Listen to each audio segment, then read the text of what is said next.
Vande Mataram, my dear student. Today we have to start our new chapter. Chapter number 3, Synthetic Fibers and Plastics.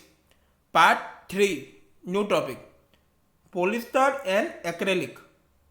Polyester is another synthetic fiber. Polyester जो है वो another synthetic fibre है. Fabric made from this fibre does not get wrinkled easily. Fibre में से जो भी fabric बन रहा है वो विंकलेंड इजीली नहीं होता. It remains crisp and is easy to wash. तो वो वेरी क्रिस्प है यानी हार्ड है एंड उनको इजीली वॉश किया जाता है. So it is quit suitable for making dress material. तो ये किसके लिए ज़्यादा सुटेबल है कि जो भी ड्रेस मटेरियल जो लोग पहनते हैं तो वो बनाने में वो सबसे ज़्यादा सुटेबल है. You must have seen people wearing polyester shirts and other dresses. तो पीपल लोग क्या पहनते हैं? पॉलिस्टर के शर्ट भी पहनते हैं एंड अदर ड्रेसेस भी पहनते हैं. Terylene is a popular polyester. Terylene जो है वो पॉपुलर पॉलिस्टर है. It can be drawn into very fine fibres that can be woven like any other yarn.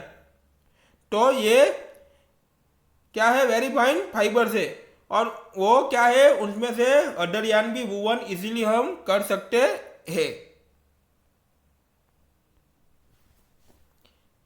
PET is a very familiar form of polyester. तो PET है वो familiar है from the polyester से. तो उनका use कहाँ पे होता है? It is use for making bottles, utensils, films, wires and many other useful product. तो उनका यूज कहाँ पे होता है? बॉटल बनाने में, यूटेंसिल्स में, films, wires and many other products में उनका यूज होता है.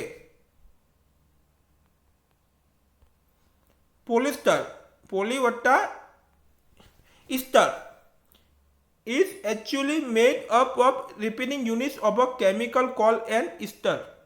तो ईस्टर किसको बोलते हैं? कि जो पॉलिस्टर है किससे बनता है? Repeating unit. और केमिकल के जो रिपीटिंग यूनिट्स होते हैं उसमें से क्या बनता है? उसको क्या बोलते हैं? ईस्टर कहते हैं. ईस्टर यार the chemical which give fruit their smell. तो ईस्टर क्या है? केमिकल है which give fruit smell. Fabric are sold by names like polycot, polywool, terricot etcetera. तो फैब्रिक को कौन से नाम से बेचा जाता है?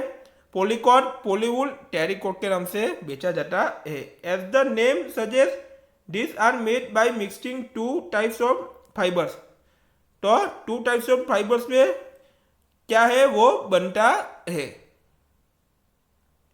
Polycot is a mixture polyester and cotton. तो पॉलीकॉट किसका मिक्सचर है? पॉलिस्टर एंड कॉटन का मिक्सचर है. Polywool is a mixture of polyester and wool. तो जो पॉलीवुल है वो किसका मिक्सचर है? पॉलिस्टर एंड वुल का मिक्सचर. तो उनको क्या कहते हैं? Polywool. We wear sweater and use shawls और ब्लैंकेट इन द विंटर. तो हम जो स्वेटर पहनते हैं और शाल और ब्लैंकेट विंटर के सीजन में हम यूज करते हैं. Many of this are actually not made from natural wool. तो ये जो है तो वे सब नेचुरल वुल में से नहीं बने हुए होते हैं.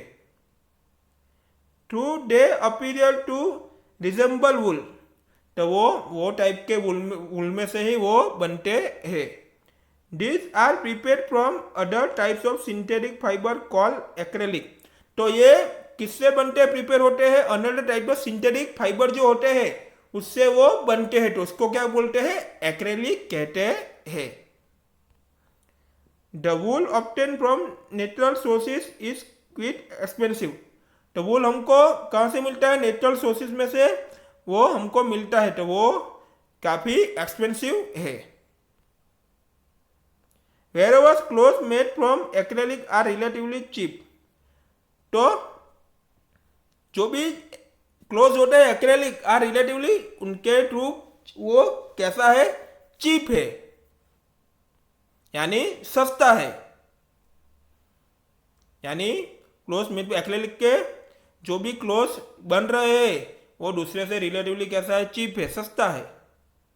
दे are available in a variety of colour, तो उनमें क्या है, काफ़ी सारी वेराइटी है।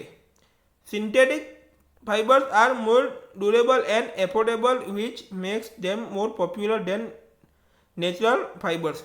तो सिंथेटिक फाइबर्स है वो ड्यूरेबल भी है और एफोर्डेबल भी है, किससे, नेचुरल फाइबर से वो ऐसे भी है और वो काफ़ी मार्केट में काफ़ी पॉपुलर भी है। तो सिंथेटिक फाइबर ज़्यादा बिकता है मार्केट में, नेचुरल फाइबर्स की जगह सिंथेटिक फाइबर का लोग ज़्यादा यूज़ करते हैं। You have already perform an activity of burning natural and synthetic fibres, तो आपने ऑलरेडी एक्टिविटी की है कि नेचुरल एंड सिंथेटिक फाइबर को कैसे जलाते हैं। What did you observe? तो आपने क्या ऑब्जर्व किया? When you burn synthetic fiber, you find that their behavior is different from that of natural fibers. तो हम लोगों ने क्या ऑब्जर्व किया, जो जब भी बर्न होता है, जब हम उसको जलाते हैं, तब सिंथेटिक फाइबर्स के बिहेवियर और नेचुरल फाइबर्स के बिहेवियर क्या होता है, डिफरेंट होता है, अलग होता है। You must have noticed that synthetic fibers melt on heating. जब भी सिंथेटिक फाइबर्स को हम क्या करते हैं, हीटिंग करते हैं, जब जलाते हैं तो वो क्या करते हैं, वो पिघल जाते हैं। This is actually a disadvantage of synthetic fibres, तो वो क्या है, डिसएडवांटेज है सिंथेटिक फाइबर्स का। If the cloth catch fire it can be disastrous, जब क्या होता है, कपड़े में, क्लोथ में जब जलते हैं, फायर होता है, तब वो नुकसानकारक है हमारे लिए। The fabric melts and stick to the body of the person wearing it, तो ये जो फैब्रिक जब जलता है तब पिघलता है, तब हमारे शरीर के ऊपर आसानी से वो चिपक जाते हैं। तो ये जो क्लोथ्स है जब वो ये पहनते हैं, तो जब भी क्या करता है, बर्निंग होता है, तो आसानी से हमारे शरीर के ऊपर वो पिघलता है और हमारे जो कपड़े होते हैं वो आसानी से हमारे शरीर के ऊपर चिपक जाते हैं। We should therefore not wear synthetic clothes while working in a kitchen और इन अ लेबोरेटरी, तो सिंथेटिक क्लोथ्स हमको कहाँ पहनने नहीं चाहिए, जब आप किचन में वर्किंग करते होते हैं, आप लेबोरेटरी में, तब हमको सिंथेटिक क्लोथ्स हमको पहनने नहीं चाहिए, क्योंकि वो जलता है, जलने के बाद वो आसानी से क्या होता है, वो पिघल जाता है, तो पिघलने के बाद हम जो पहनते हैं सिंथेटिक क्लोथ, तो आसानी से हमारे शरीर के ऊपर चिपक जाते हैं। इसलिए हमको किचन में एंड लेबोरेटरी वर्किंग करने समय हमको सिंथेटिक क्लोथ पहनने नहीं चाहिए। We will meet in next video.